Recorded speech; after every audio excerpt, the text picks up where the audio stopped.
Primeira, procurai a paz com todos. Segunda, procurai a santidade, sem a qual ninguém verá o Senhor. E é interessante como essas duas ordens aparecem numa única frase, numa única ordem. Há uma íntima relação, e aquilo que nós comentávamos na sexta-feira, entre a paz com todos. Não é com a minha esposa, o meu marido só, é com todos. E todos são todos, inclusive aqueles que não gostam de mim. Mas padre, o sujeito não gosta de mim, como é que eu vou procurar a paz com ele? Faça a sua parte. Quando um não quer, dois não brigam. Procurai a paz com todos e a santidade, sem a qual a paz e a santidade, ninguém verá o Senhor. Aliás, Jesus já disse isso no Sermão da Montanha, Mateus capítulo 5, verso 8. Os puros de coração verão a Deus.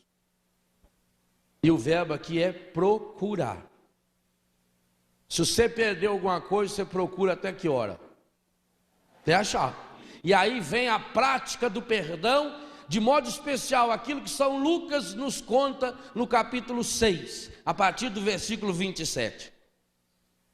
Amar aqueles que não nos amam, rezar por aqueles que me perseguem, tratar bem aqueles que me tratam a mal. Uma mãe, quando perde um filho, deu 9 horas da noite, não achou, falei, paciência. É assim? Não, vai atrás, e corre atrás, e telefona para o hospital, telefona para o socorro, vai na cadeia. Sempre pensa porcaria. Procurar a paz com todos significa, será que eu já fiz o possível e o impossível para viver bem com aquela pessoa? Se eu não fiz, eu não recebi ainda a graça da cura interior e não vou receber. Procurar a paz significa dar um jeito de achar. Procurar a paz com todos e a santidade. E aqui tem uma coisa muito interessante. Santidade tem a ver com essa busca da paz. O que é ser santo? Se alguém pergunta para você, o que é ser santo? O que você ia dizer? É não ter pecado? Teve uma porção de santo. Aliás, dos 27 mil santos que a igreja teve, pelo menos 26.999 pecaram. Só Nossa Senhora ficou de fora da lista. E alguns cometeram pecados. Nesse meu livro, Corações Curados, eu conto a história de alguns que cometeram pecados que a gente não consegue imaginar. Eu tenho uma porção aqui que quando eu leio a vida deles, eu falo, sou melhor do que você. Ao menos enquanto eles estavam no pecado. Aqui eu conto desde Abraão. Mas Abraão foi um velho muito safado. Pegou a mulher dele, mentiu que era irmã dele, engravidou a empregada. Veja da onde vem essa história, começou longe, com Abraão. Depois que ela teve filho, a mulher dele ficou com ciúme, jogou no deserto. Ô velho ruim. Como é que ele ficou bom? Moisés, ô gaguinho medonho. Isso era gago só para falar. Assassino. Eu não matei ninguém ainda, até, graças a Deus. Ele matou, estava 2 irmãos brigando, ele foi lá e matou um. Aliás, a pedagogia de Moisés para acabar com briga eu acho fantástica. Tem 2 brigando, mata um que resolve. E como é que ele se transformou no maior dos apóstolos? Como é que Abraão se tornou no pai de um povo? Como é que Moisés se tornou nesse homem maravilhoso que é o nome mais citado na Bíblia depois de Jesus? Porque tiveram a graça de ter corações curados. Então esse é o segredo. Não adianta a gente pensar, ser santo é quem não tem pecado. Não, A Bíblia não diz isso. Muito pelo contrário. Romanos 5:20, São Paulo falou por experiência própria. Onde abundou o pecado, superabundou a graça. Então, pecado não é desculpa para a santidade. Pecado não é obstáculo para chegar a Deus. Aliás, e eu falo bastante disso nesse livro, Jesus gostava mesmo era dos pecadores. Parece que quanto mais pecado, mais ele gostava. Eu acho que é por isso que ele é meu fã. Deve ser. Pecado não é problema. Então, santidade não tem nada a ver com ser ou não ser pecador. Grandes pecadores se tornaram grandes, enormes santos. Os maiores santos da história: Santo Agostinho, Santo Inácio de Loyola, São Francisco de Assis. Ser santo, gravem isso. Um dia, quem sabe eu chego a Papa e você já tem essa frase que eu falei. Isso aqui foi o Papa Léo que falou. Ser santo, à primeira vista vai soar estranho no seu ouvido o que eu vou falar. Mas aí você dá uma soprada no ouvido que resolve. Ser santo é ser o melhor. Parece um absurdo. E onde entra a humildade? Humildade é ser o melhor. Humildade não é a pessoa andar com a cabeça baixa, ensinar. Isso é ser bobo. Anda sempre mal arrumado. Isso aí é desmanzelado. A pessoa é pobre. Lá em casa a gente sempre foi pobre, mas minha mãe fazia de sábado nós catar a grama todinha lá. Qualquer sujeirinha. Não pensa que fica essa sujeira medonha aqui que vocês jogaram aqui, não. Não, senhor. Isso aí, ó. Isso aí não tinha aqui, ó. Ser santo é não sujar. E se sujar, catar. E não é só aqui não, porque por aí tá uma vergonha.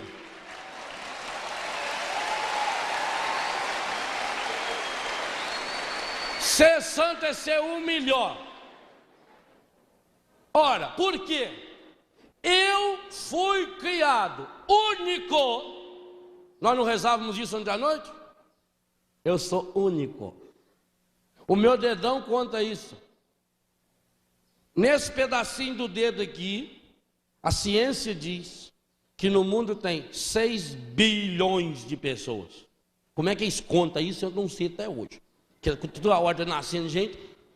Diz que tem mais ou menos 6 bilhões. Não existe nenhuma pessoa no mundo que tenha o dedão igual ao seu. Por isso que o cristão deve fazer sempre assim pro outro. Como é que você está? Você tá? Meu filho, você está mostrando para onde você vai. Ó. A impressão digital, o DNA. Agora eles fazem exame do DNA. Sabe o que significa DNA? Deus, nosso autor. Isso que é DNA. Não é assim, não. Você é único. A ciência diz que na hora que papai e mamãe tiveram aquele encontro, se até ontem o encontro não tinha sido santo, a partir de ontem foi, porque nós fizemos isso diante de Jesus, que estava aqui. Papai jogou dentro de mamãe mais ou menos 100 a 150 milhões de espermatozoides. Milhões. Um fecundou. Que mão foi essa que... Vestibular difícil. 1 por 150 milhões de vaga. É difícil. E você passou em primeiríssimo lugar. Ao menos uma vez na vida.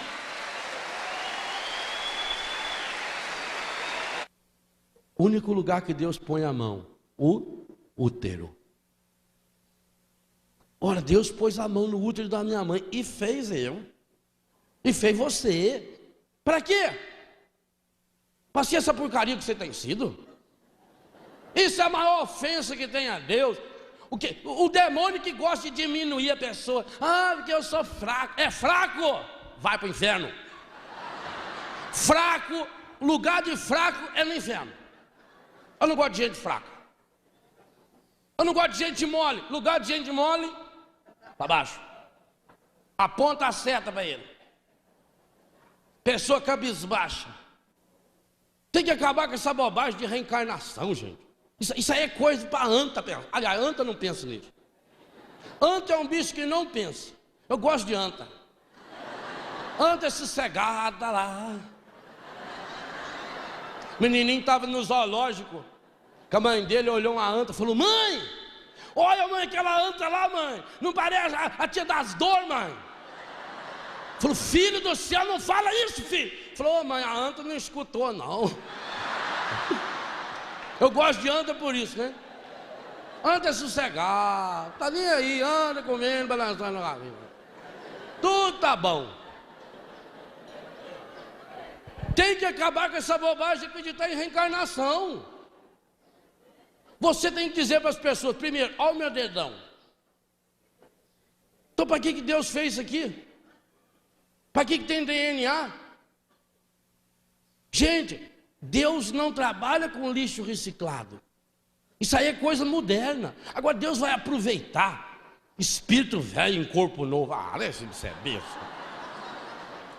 Há uma única vida. Eu não sou cópia. Inveja é a grande responsável pelos maiores pecados da história da humanidade.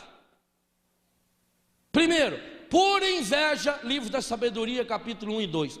Por inveja a morte entrou no mundo. O encardido ficou com inveja do ser humano, porque o ser humano foi criado. Eu só vou citar 5 casos.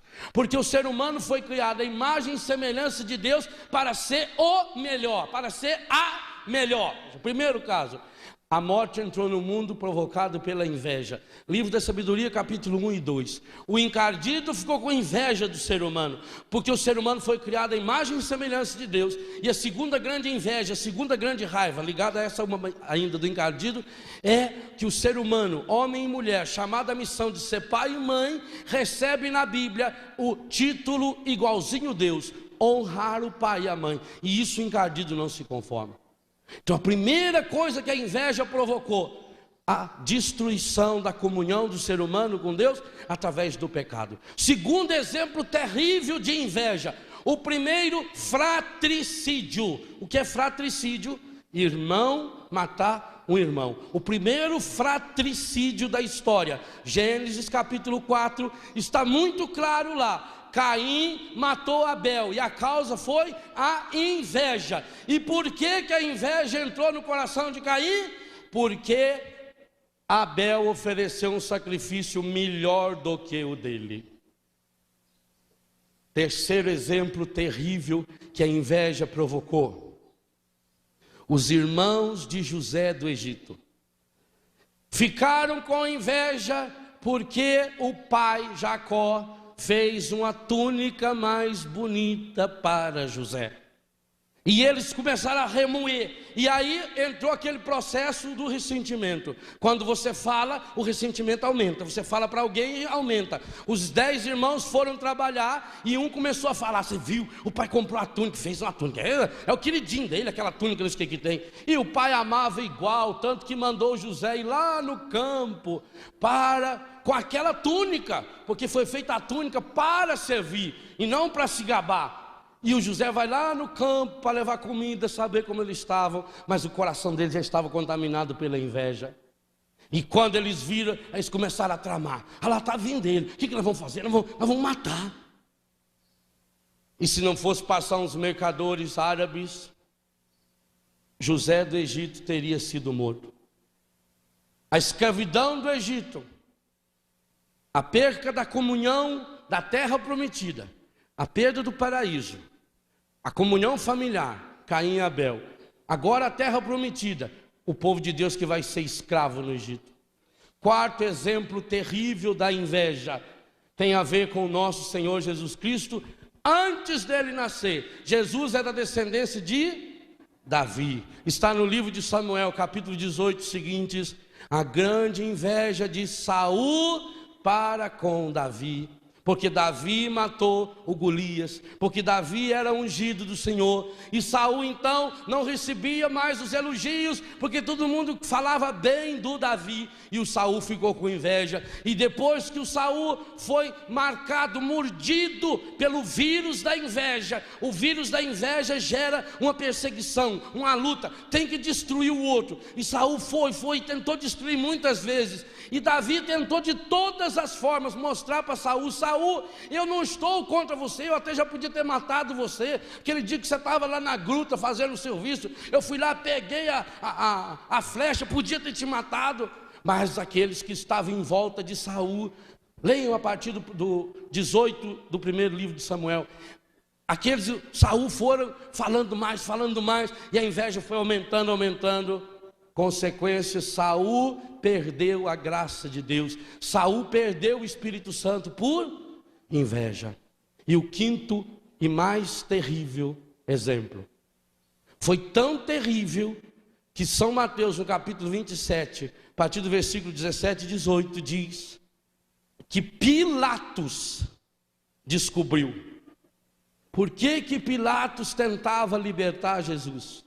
Por que Pilatos apresentou ao povo Jesus e Barrabás e estava torcendo para que o povo pedisse que se soltasse Barrabás?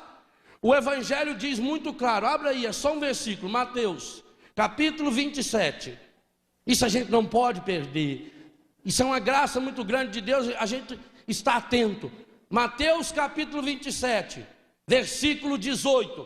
Pilatos tenta libertar Barrabás, estava próximo à festa da Páscoa. Então Pilatos perguntou à multidão: quem quereis que eu vos solte? Barrabás ou Jesus, que é chamado Cristo? E olha o que São Mateus anota, até Pilatos percebeu o que muita gente não viu. Pilatos bem sabia, pode filmar bem pertinho aqui para o povo de casa ver. Pilatos bem sabia que eles haviam entregado Jesus por... Não é de doer o coração?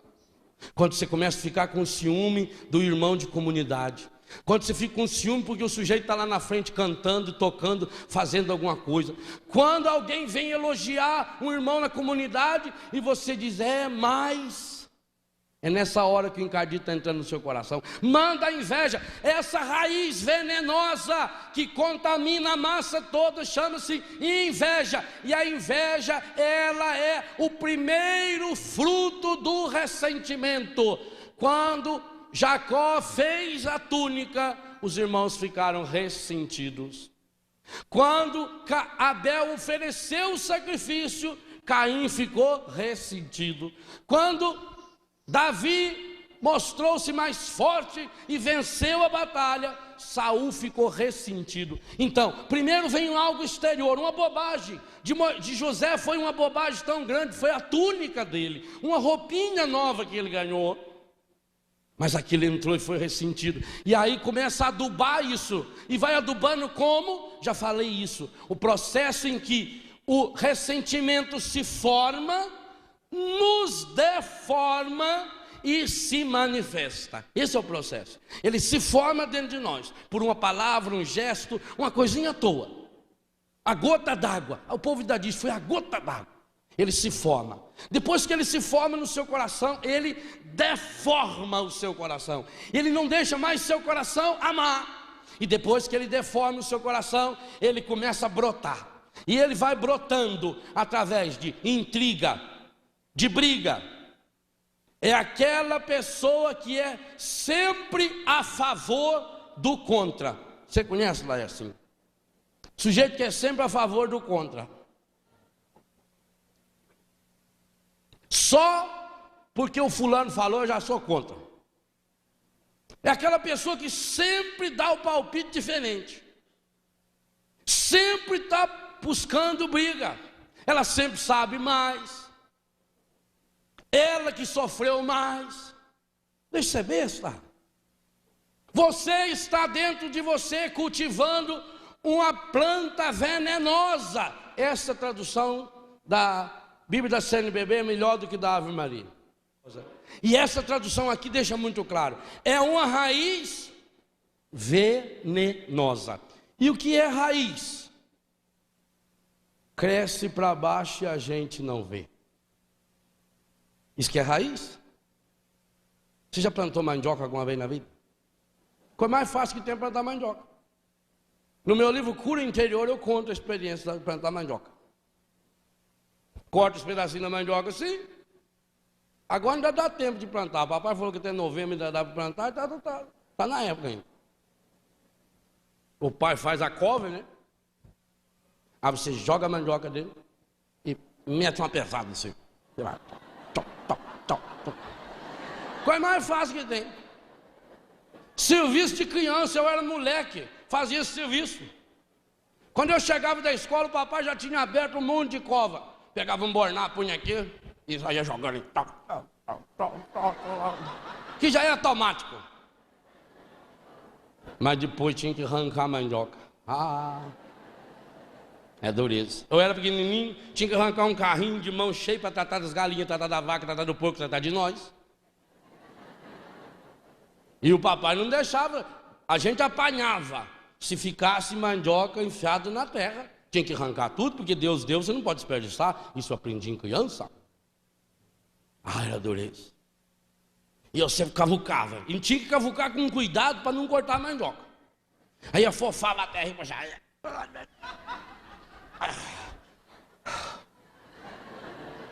Deitava embaixo da mandioca, descansava meia hora.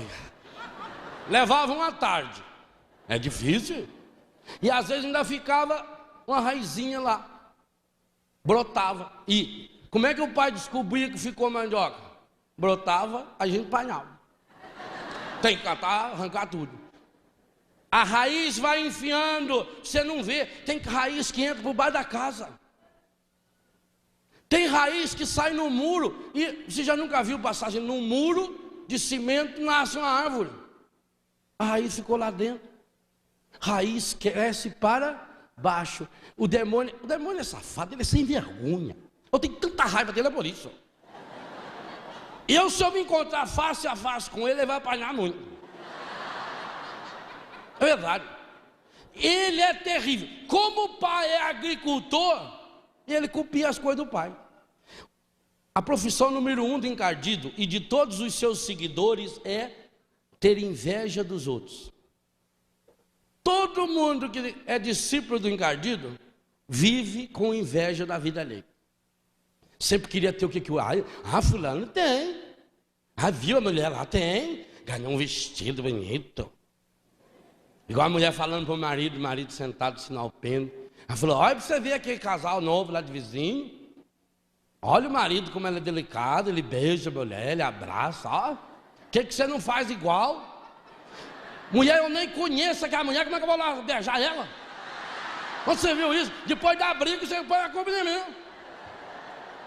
Não adianta. Invejar os outros não dá certo. O encardido, ele inveja. Como o pai é agricultor, ele tenta ser agricultor. Mas a única coisa que ele é bom para plantar é pecado. Única coisa. Então ele tem que regar, e ele rega como? Então ele planta a sementezinha. Vamos pegar aquela semente de sexta-feira. A semente do ressentimento. Ou aquela de ontem, o cabelo cortado. A sementinha está lá. Aí, pôs no coração. Isso é normal acontecer com todo mundo. Todos nós aqui temos ressentimento. Todos nós aqui ficamos com raiva. Todos nós nos decepcionamos muitas vezes no dia. Agora, São Paulo deixou claro: mesmo em cólera não pequeis. O que é o pecar? Eu pego a semente e começo a jogar terra nela, adubo. E como é que eu adubo a semente do ressentimento? Eu fico remoendo. Eu começo a murmurar, eu começo a reclamar, eu vou me fazendo de vítima, e eu vou buscando adubo. O que é adubo? Adubo é coisa que já morreu, não é? Eu pego, por exemplo, as plantas que eu corto e misturo junto com esterco, quer dizer, coisa que já morreu. Esterco é comida que já comeu, que não presta mais, quer dizer, não presta para comer de novo. Aí você pega aquilo que já morreu, aquele esterco que está lá há 1 ano, você traz, junta aquilo e coloca na planta, e aquilo ajuda a planta a crescer. Pois muito bem, no murmúrio eu começo a buscar esterco, aí eu começo a lembrar aquilo que foi há 5 anos atrás, há 7 anos atrás, há 10 anos atrás. Por quê? Porque eu preciso justificar, eu preciso achar justificativo para ficar com muita raiva daquela pessoa. E o encardido está ali, ele está sempre do seu lado oferecendo mantimento, ele está sempre do seu lado, ele é o esterqueiro por excelência. Tudo que não presta vai para ele, e ele guarda e devolve para você. É o esterco, ele vai indo, ele vai trabalhando com lixo reciclado, vai jogando, e você vai adubando. Aí veio o murmúrio, veio a reclamação, aí vem o pessimismo. Esse é outro adubo que ele gosta. Pensa, a vida está mal, tudo está ruim. Meu Deus, tanto que eu sofro. Ele fala, isso mesmo, vai mais. Ele está regando, o regadorzinho dele está vindo lá por cima, assim, regadorzinho. E você está, aí encontra aquela colega lá dos 97% que tem capa para falar. Aí ela começa a falar, e ele está junto, está feliz da vida. E você está adubando, ele está mandando adubo especial, adubo orgânico, porque aí já entrou a fofoca, e vai aumentando, e o outro ajuda a aumentar mais. A plantação sua está vindo com um espetáculo. Nesse livro eu falo da oração da lamúria. O que é a oração da lamúria? É a ladainha predileta do encardido. E ela é formada de 2 rituais de ladainha. Você pode cantar em 2 ritmos. Primeiro, o palavrão. Tudo que a pessoa faz, ela xinga. Tudo que a pessoa fala, você de 10 palavras, 11 é palavrão. O rapazinho estava olhando o padre fazer cerca. O padre fazendo cerca de arame, um monte de grampo aqui na cinta. O padre pega, põe na boca lá. E o menino olhando. Aí o padre falou assim, você quer aprender a fazer cerca?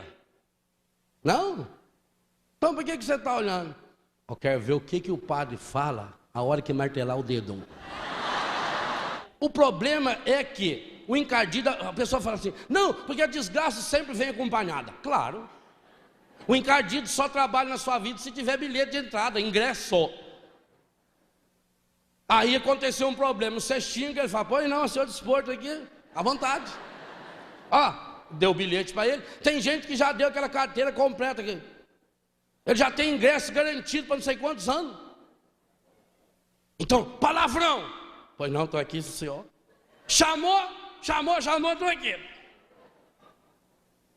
O gás acabou, você está atrasada, o pessoal está para chegar, você tem que sair, você tem hora marcada. O arroz está aquele negócio em arroz de pedreiro. Você joga na parede assim, pode pôr o cimento, o tijolo que já tem cimento, né?